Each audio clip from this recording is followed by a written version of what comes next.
Bruchim Abayim, Morai Rabotai, to another edition of our weekly Parashat Shiur with the Perush of Zera Shimshon. And today's Shiur is dedicated to the Refuah Shelema of Rachel Simcha Bad Nahid, Shaful Refuah Shelema, Amen. Also has been dedicated for Zera Shekayama, of Tila Bracha Bat Afsaneh, and Yonatan ben Faridem, Devorah bat Rachel, and Benjamin ben Reuven, Ariel Yochai ben Afsaneh, and Elinor bat Saram, Eldad ben Mahnaz Miriam, and Bracha bat Marcel Dina, and for Zchut of a proper Shidduch for Sarah bat Pnina, Sarah bat Rosie, Ezra ben Marcel Dina, Yisrael ben Saram, Orael bat Sarah, Devorah bat Ronit, Nava Tehillah, Shubezat Hashem find their zivug bekarov, Amen. I want to especially thank our sponsor, the anonymous sponsor, for the wonderful breakfast that everyone is enjoying over here. Chazaku Baruch and Shubezchut for your family, Amen. So Parashat Terumah is a very interesting parasha. We start, of course, the Binyan Bet HaMikdash, the Mikdash that was called the Mishkan, the tabernacle. And the midrash that's brought in the beginning of this week's parasha is a very interesting midrash. Zera Shimshon, Rabbi Shimshon Nachmani starts his piece, and we're studying together the first essay, the Ot Aleph of Parashat Terumah in Zera Shimshon. So he brings the midrash that says the following: Midrash Rabbah in Perek Lamed Gimel or Zayin, Vayikchu li Terumah, the initial pasuk of the parasha, that take for me Terumah, says HaKadosh Baruch Hu, for the donations of the building of the Mishkan. Says the Midrash, Hadahu dichtiv, Torah siva lanu Moshe. This is what it says, the same thing that we learn in Shemot Perek Kavchet, Torah siva lanu Moshe morasha keilat Yaakov. That Torah was commanded to us by Moshe, Morasha Kilet Yaakov, a Yerusha, an inheritance for the entire Kahal of Yaakov, for all of the Jewish people. And says the Midrash, Darash Reb Simlai, that pay attention to the connection, or lack thereof, of what the Midrash tries to connect these two psukim together. Says the Midrash, Darash Reb Simlai, Taryag mitzvot nitnu leYisrael keminyan Torah. 613 mitzvot were given to us like the gematria, the numeric value of Torah. But of course, if you count Torah, it's not 613, it's 611. And the Midrash explains, Ushtayim hechanhem, where is the two that's missing? Ela anochi velo yeh lecha mipi hagevurah shmanu. We heard the first two of the 10 dibrot from HaKadosh Baruch Hu directly. Anochi Hashem Elokecha, lo yeh lecha Elohim acherim al panai. We heard directly, which again, the Midrash is not the source of this. This is a Gemara in Horayot, Daf Chet Amud Aleph, the Gemara in Sanhedrin, Daf Tzaditet Amud Aleph. The Gemara says this is a known, well-known fact, that we heard the first two of the 10 dibrot directly from HaKadosh Baruch Hu, and then we resisted. People came to Moshe Rabbeinu and said, Daber ata imanu v'nishme'a, v'al yedaber imanu pen namut. You speak to us, we don't want Hashem to speak to us anymore because we are scared to die.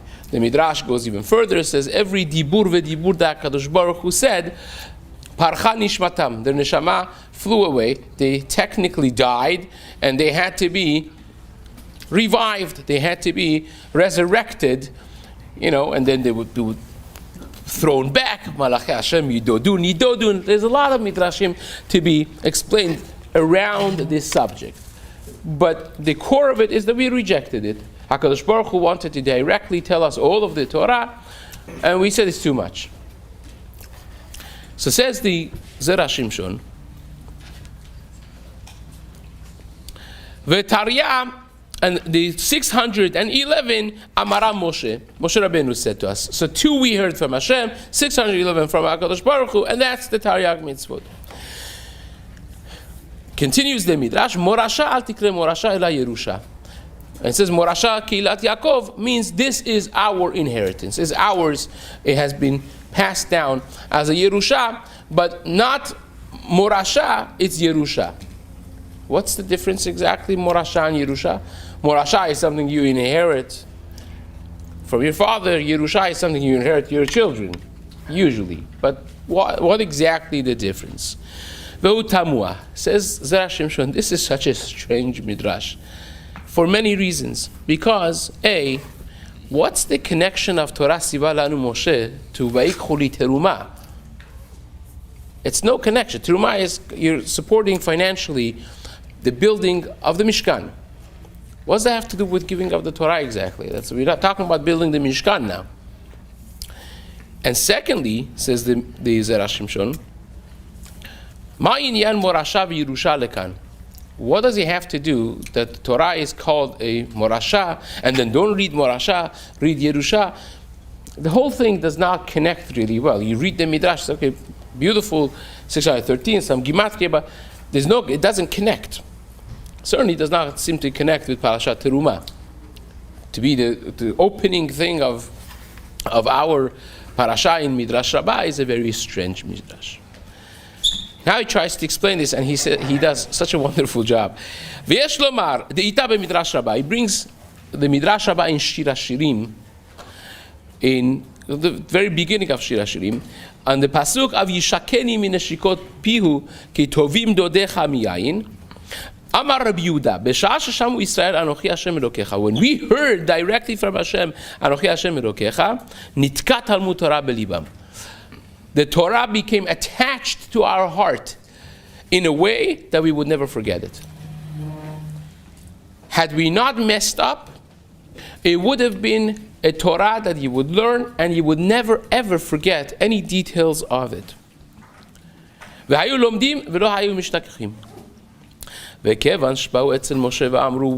they rejected it and came to Moshe and said, we don't want to hear God straight up.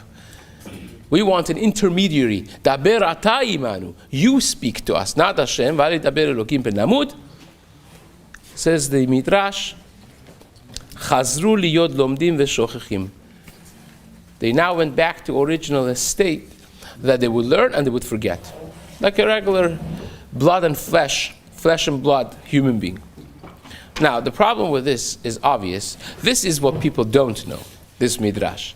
But we are Shas Yidden, so we know the Gemara in Eruvin Daf Nun Dalet. The Gemara in Eruvin Daf Nun Dalet says that had Moshe Rabbeinu not broken the first Luchot, the Madrega of the first Luchot was that you would learn and you would not forget. Once Moshe Rabbeinu broke the Luchot, right? That's why it was Mizeu, Mizem, Ktuvim was a very special thing, the first Luchot. Actually, Rabbi Yitzchak Hutner, in Bachad Yitzchak, in Chelek of Shavuot, he has a beautiful essay on this, which I may have enough time to just get back to it, to a full circle. But this is the Gemara that we all know. That had it not been because of Moshe Rabbeinu breaking the first Luchot, we would never forget anything we will learn. And that is a contradiction. Because first you're telling me that they were not forgetting the Torah only up to the point that they rejected Moshe Rabbeinu, HaKadosh Baruch Hu's direct commandment. Since they said, Daber ata imanu, they would be forgetting. And this is before any Luchot was given. This is by Aseret HaDiberot. And then you tell me that even 40 days later, had Moshe Rabbeinu not broken the Luchot, they would not be forgetting. So, which one is it? And says the Zera Shimshon something fascinating. It says, really what was happening is, HaKadosh Baruch Hu gave them a second chance. Originally, when HaKadosh Baruch Hu wanted to give them the Torah, they were not supposed, if they heard it from Hashem, that connection that they would forge with HaKadosh Baruch Hu, a direct connection, would not even need a Luchot. This almost sounds like saying that we would not end up with the two Luchot, had we not rejected. I had once a theory as a teenager that the way the chronology of the Torah works by mentioning to us Chet HaEgel and then saying the commandment of building the Mishkan, that had it not been because of Chet HaEgel, we would never have a Mishkan because we would never need a Mishkan. The Ramban really disagrees with this. From Zohar, it's not like that, but there are Ibn Ezra and many others, Rabbi Chaim, Siforno, there are those Rishonim who learned like this, that we wouldn't need an object to connect with HaKadosh Baruch Hu. It would be like the Avot HaKadoshim, that Shekhinah resided with them within their Ohel. We didn't need a Mishkan. That's only because we lost that closest relationship with HaKadosh Baruch Hu, and now you have to go kind of like have a center for it. Now you have to have an object of Luchot. But says the Midrash that HaKadosh Baruch Hu gave us a second chance. Says the Zera Shimshon. Says, now you messed up, you rejected my direct connection with you, I still give you another thing. The Torah itself, the Luchot, if you don't mess up from now on, because of the Luchot, that connection that we have together is like the Gemara in Baba Batra Yudala. The Gemara says, Moshe Rabbeinu was holding two, this Luchot were 6 tfachim from both sides. Not like the conventional thing that's a half a circle on the top. Even Michelangelo did not make that. His is just the mistake by him is this thin, and also it's rectangular. Really, they were not rectangular. They were square and 6 tvachim from each side and 3 tvachim thick. And the Gemara says Moshe Rabbeinu was holding 2. HaKadosh Baruch Hu Kaviyachol was holding 2, and the 2 tvachim in the middle was just the luchot. So I once wrote that what it means is the Yisrael v'oraita v'kudsha b'richu chatu, the way we connect to HaKadosh Baruch Hu is through holding on to the Torah. Kol ha'machazikim ba, right? People, Etz Chaim, Torah becomes Etz Chaim if you grab hold of the Torah. Through the Luchot, says the Zera Shimshon, you would not forget the Torah. That connection that we forged with HaKadosh Baruch Hu would be a remedy for the fact that we messed up in the beginning. But then we had Chet HaEgel, and Moshe Rabbeinu broke the Luchot, so we lost completely. We went back to that original level that we had before.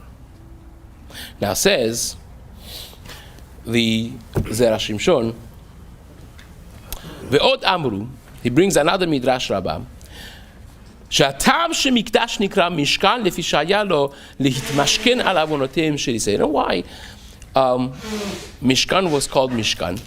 Really, he says, ועשו לי מקדש ושכנתי בתוכם. And the word Mishkan and Mikdash are interchangeable, right? Shlomo Melech in Perek Hey and on of Melachim Aleph, when he builds the Mikdash, right? He refers to it as a Mishkan, and it's interchangeable. But why do we call it not Mikdash? Call it Asuli Mikdash. We should call it Mikdash. We call it Mishkan when Hashem said Mikdash.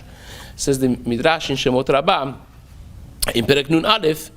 The reason is because is Milashon Mashkon, from the language of a guarantor, that the Mishkan is a guarantor on the avonot of Bnei Yisrael, on the sins of the Jewish people, right? So what does that exactly mean? And further, the Midrash says, in the Shir HaShirim Rabbah that we mentioned, says that in the beginning when HaKadosh Baruch Hu said, Anochi and lo yeh lecha, we lost our Yetzer Hara, right? No longer Yetzer Hara. Which actually makes sense because the Gemara says in Masechet Baba Batra Daf Tet Zayin, Hu Yetzer Hara hu hasatan u'malach hamavet. It's really the same malach, and the effectivity of malach hamavet was only after Adam HaRishon sinned. Before Adam HaRishon sinned, Yetzer Hara was an outsider, and we were not supposed to die. B'yom achol chamimenu mot tamut. Only after eating from Etz Hadat, death became a thing. So there was no governing of Yetzer Hara or Malach HaMavet over the people before. And Chazal tell us, of course, we all know that when we said Na'aseh v'nishma, when we accepted the Torah, Paska zu hamatan, we went back to the level, the Madriga of Adam HaRishon, prior to chet of Etz Hadat, to the sin of the fruit. So therefore, we understand that Yetzer Hara was taken away when we learned the Torah. Nekar Yetzer Hara milibam, uchshe'amru leMoshe daber ata imanu. Again, when they said, you speak to us, they rejected direct connection with HaKadosh Baruch Hu, and they asked for Moshe Rabbeinu to be the intermediary. Chazar Yetzer Hara limkomo. Yetzer Hara went back to its place. But they still had a takana. They had a fix with the tablets, the luchot. But once that got destroyed, we went back to original state of Adam HaRishon after the Chet, that we are stuck with Yetzer Hara, you have to fight.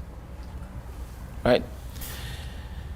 Until the time of Mashiach. Now, he says, let's understand what exactly this question is going to be, how it's going to be answered. So he says, the reason that this is called the Nedava, the donation to the Mishkan is called Terumah, is because of this pasuk of Torah Siva Lanu Moshe, because Terumah, all it is Torah with a mem in the middle. Think about it. Terumah is Taf Resh Vav Mem Hey, instead of being Taf Vav Resh Hey of Torah and Mem, which means a Torah that was acquired in 40 days and 40 nights by Moshe Rabbeinu on Har Sinai. That's what Terumah is. And therefore, what he's coming to tell you is that Moshe Rabbeinu, who got the Torah on Har Sinai in 40 days, and why was it given in 40 days and not immediately? Because we messed up by rejecting HaKadosh Baruch Hu. Says the Zera Shimshon, had we not said we don't want to hear it from God, right there and then, by Aseret HaDibrot, we would get the entirety of Torah. We didn't need to wait 40 days and 40 nights, and we would never forget anything. The reason that we had to wait is because we messed up originally. Actually, a midrash that he doesn't bring says that Moshe Rabbeinu, during the course of the 40 days and 40 nights, HaKadosh Baruch Hu was teaching him and he was forgetting. Teaching him, lomed v'shocheach, lomed v'shocheach, lomed v'shocheach. Moshe Rabbeinu was forgetting the Torah. Until at the end of 40 days, HaKadosh Baruch Hu gave it to him b'matana. So this was not just us as a nation. It was a trickle down. The whole humanity lost this level, and now you have to work hard. But now you at least have it, that if you do work hard, you have the luchot, you'll never forget it. We don't even have that after the luchot were broken, to that extent. So it says, the Zera Shimshon, ולפי זה עתה יהיה היצר הרע בעולם, והם יחטאו וצריך שיתמשכן באדם. And therefore you have the Mishkan now, which again indicates that without it you didn't need the Mishkan, but now you need a guarantor, because now you have Yetzer Hara in the world. We were not able to get rid of Yetzer Hara, because we rejected Hashem's direct connection. We broke the Luchot, and now you have Yetzer Hara. You know, it's inevitable that we're going to sin. And once you have to sin, you have to have a process of how to get rid of that, which is all the korbanot of the Mishkan, the whole process of sis, me'il, all the things that we speak about on Yom Kippur, and the Musaf, that long, mighty Musaf of Yom Kippur, and we go through Seder HaAvodah, how it accomplished Kapara. That is the deeper understanding of why you need a guarantor. The Mishkan is a guarantor. Because now we're going to sin, we need to deal with it. Now says the Zera Shimshon,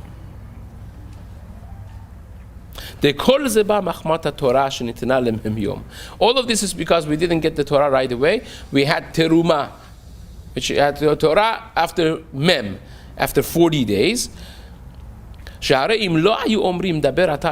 we would not reject Hashem and we wouldn't ask for Moshe to be the intermediary, we didn't need 40 days. Immediately, through Aseret HaDibrot, we would be learning all of the Torah, and we would never also forget it. It's a tremendous thing. So it says, the Zera Shimshon. And if you say, he now explains the Gemara with Rab Simlai, that there are two ways not to forget the Torah. Now that we have the Yetzer Hara, let's be, esoteric, amazing, theoretical, and hypothetical things are beautiful. But down to earth, now we have the Yetzer Hara. Now what?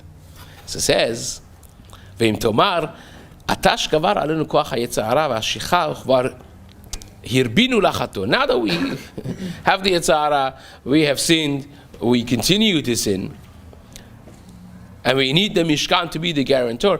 איך יספיק בידינו לגבול עצמנו והמשכן? How can we save ourselves with the situation that we have? לכן הוסיף רבי סמלאי לדרוש הסמיכות של מורשה אצל תורה. Therefore, Rabbi Simlai says, the end of the pasuk of Torah siva lanu Moshe, that we got this Torah from Moshe Rabbeinu, not from Hashem. We rejected that direct thing, and we had to wait 40 days and nights, all of that. But at the end of the day, it's Morasha Kehilat Yaakov. It is a Yerusha for us. And don't read Morasha Ela Yerusha. What does that mean? It means like this, because the Midrash there says, we didn't quote the whole Midrash. The rest of the Midrash in Shir Hashirim, right there in Perek Aleph Dalet, is Hitchilu Lomdim Veshochim. They were learning, and they forgot after they rejected Hashem's direct connection, and they didn't like it. They said, well, we were not forgetting before, now we're forgetting. We want to go back. Let's do a rerun over here, right? They said, Ma Moshe Basar Vedam Over, Av Talmud Over. Just like Moshe Rabbeinu is going to die one day, the Torah is teaching us is going to be also completely lost at some point. Chazru etzel Moshe. They went back to Moshe. They said, we were gypped. We want a rerun. Amru lo halevai yigaleh lanu pam shniya. We want to do this over again. Can we do this over again? Amar lahem, he said, Ein zu achshav. It's not going to happen right now. It's going to be in the time coming up. It doesn't bring the whole pasuk over here. He just says, look at the Midrash over there, but that's what the Midrash says. So it's going to be at time Mashiach that I'm going to write it on your heart. You're never going to forget it then. That means you lost the opportunity. It's that opportunity is never going to present itself now until the time of Mashiach. Now, let's quickly go through this. And therefore, it says, Torah Sivalanu Moshe, that's Morasha. It's true that Moshe Rabbeinu is going to die, but the Torah is a Morasha. It's an inheritance that's going to stay.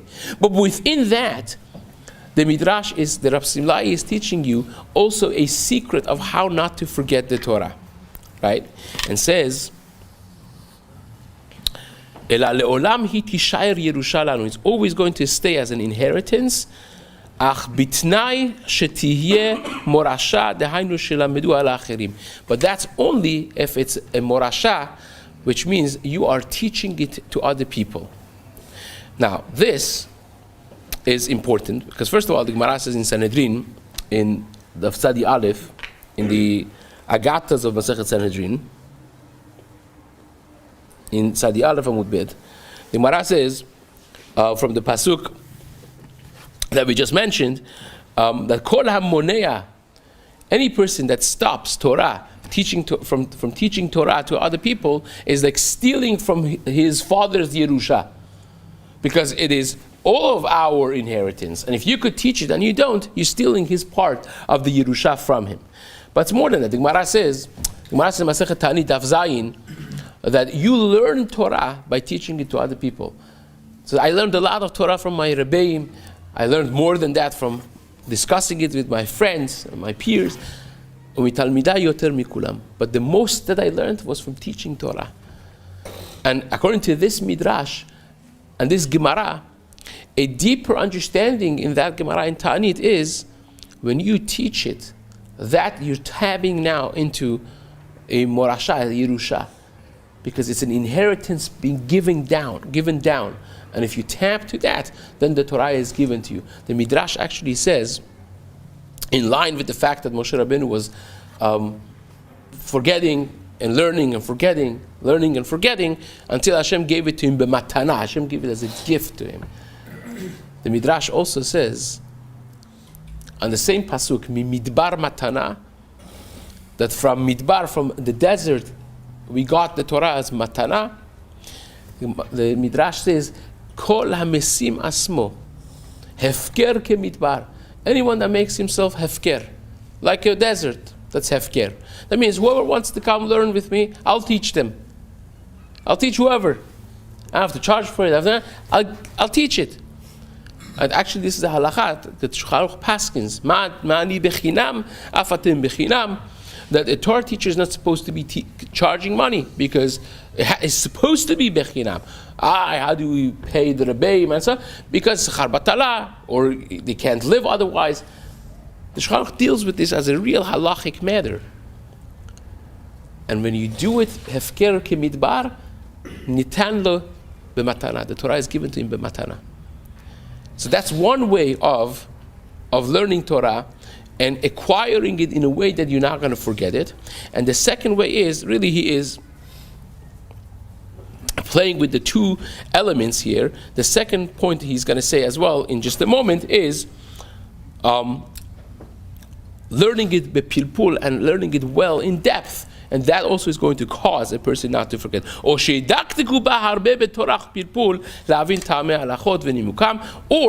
learn it in depth in a way that you're not going to forget it, like the Gemara says in Eruvin, Daf Nun Gimel, Amud Aleph. The Gemara there says, and he paraphrased the whole Gemara. I'll explain to you what the Gemara says. The Gemara in Eruvin, Nun Gimel, Amud Aleph says that Bnei Yehuda, it compares people of Yehuda versus people of Galil. It says, Bnei Yehuda, the Galu Masechta, Nitkaimat Toratam Biyadam. Bnei Yehuda, that they were Galu Masechta. Doesn't explain what that means. The Torah stayed with them. And Rashi says, Galu Masechta, one perush that he heard, Rashi says, is that they were teaching other people. Whatever they learned, they made sure to teach to other people. And therefore, the Torah stayed with them. They didn't forget their Torah. The second perush that Rashi brings is, Galu Masechta means they learned it so well and in depth. They did not suffice with a superficial learning. They learned and reviewed and learned and reviewed. And that's why they remembered it. So says the Zera Shimshon, that's the two ways to stay with the Torah that we have nowadays, to be connected to the Torah in a way that you give it as a Yerusha to other people, and also you're dedicated to learning it properly, and that's how you're not going to forget it. Now, I want to add to this just a little bit. Is again, he has another whole piece to the second piece of the first essay, in which he brings the Megale Amukot that Moshe Rabbeinu in the 40 days and 40 nights was learning Torah Sheba'al Peh. That's what he was learning. Because how many hours do you have in 40 days and 40 nights? Do the math over here. Total. Right? Total? How many? 960. Great, right? 960. That's the count of the Mishnayot, the Prakim of Mishnayot that we have in Shas. Now it's 5. Avot. But it's Bekitzur, without getting it complicated. It's 960 prakim. This is a famous Megala Mukot. Many others write about this and around this. And that's the Torah Sheba'al Peh. That the revival of our connection with HaKadosh Baruch Hu, the remedy that was given is Torah Sheba'al Peh. That even though that now the Reshut was given to write the Torah, but being Osek in Gemara, in Torah Sheba'al Peh, is really what gives us that relationship back with HaKadosh Baruch Hu. But it is more than that. I'll just go back for the 2-3 minutes that we have left to the Pachad Yitzchak that I mentioned. Rabbi Yitzchak Kutner writes a beautiful, fantastic essay about comparison of Luchot Rishonot and Luchot Shniyot. And writes Rabbi Kutner, why is it that they did not forget when they had the Luchot Rishonot? Why? What's the difference? And says Rabbi Kutner, because our relationship with the Torah very much mimics our relationship with HaKadosh Baruch Hu, our neshama and guf. Our neshama is a spiritual element in our existence. Our guf is the earthy, the physical element of our existence. And they are combined together as a unit that we call a human being. So the same thing is with the Torah.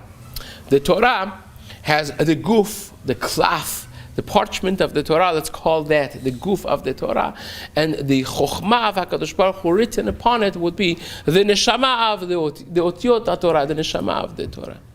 And he actually explains through that a very strange midrash. The midrash says when Moshe Rabbeinu broke the luchot, took a hold of them and broke them by the mountain, the otiot, the letters of the Torah, flew away. Have you ever thought about this, by the way? Now, what was the material of the otiot of the Torah on the luchot? Stone? No, that was the material of the luchot. It was carved in through and through. So what's the material of the writing? Nothing. Air. Air. How does air fly in air? What does it mean exactly? Have you ever thought about this? It's like a very sure question. So what it means is like this. Again, I'm paraphrasing in my own way to make it a little more understandable.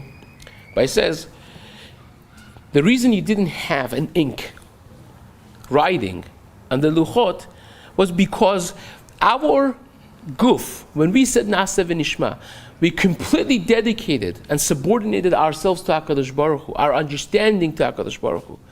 So we don't need to understand it. We say whatever you say, we do. Even before we hear it. That Na'aseh v'nishma, that's total subordination of the guf to the neshama, took us back to the level of Adam HaRishon before the sin. Because he didn't have to mix his own da'at. That was the whole sin of Etz Hadat, that he wanted to have his own input and da'at. He decided against what he was told. And when you subordinate and nullify that da'at to HaKadosh Baruch Hu, you're back to that level. So you have a reality that the guf is completely batil, nullified and subordinated to the neshama. Therefore, the guf and neshama of the Torah became one and the same. There was not one thing on another thing. It was the same thing. Like a guf that's completely nullified to the neshama. And therefore, something that's not, it's echad. Something that's one does not decompose. When the guf becomes completely one with neshama, just like neshama is eternal, the guf will stay eternal. They don't have to separate. The separation of death only happens when you decided that my guf is separate from my neshama. And that's what they did again. The redo of Adam HaRishon was done by Chet HaEgel. When they decided that they're going to veer off the path that HaKadosh Baruch Hu has said. And now, when the Midrash says the otiot parchu ba'avir, means we lost that level of the otiot being part and parcel of the luchot. Now you have to take dio and write on a klaf. There is the guf and there is the neshama. No longer the guf is subordinated to the neshama. And that explains why we were not forgetting. Because the neshama never forgets anything. Like Sefer Hasidim writes, whatever sugya that you learned well in this world, when a person after Ma'avis departs the world, you're going to remember everything that you learned properly in this world. Because the neshama is there.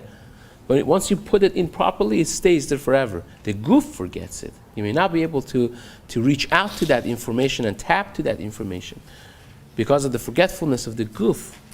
But the neshama, so if the guf is batil to the neshama, you'll never forget. And that's what they had by Luchot Rishonot.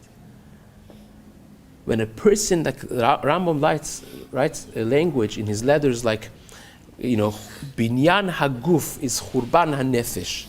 So when you focus on your physicality, every step that you get closer to dining room, you're one step away from the Bet Midrash.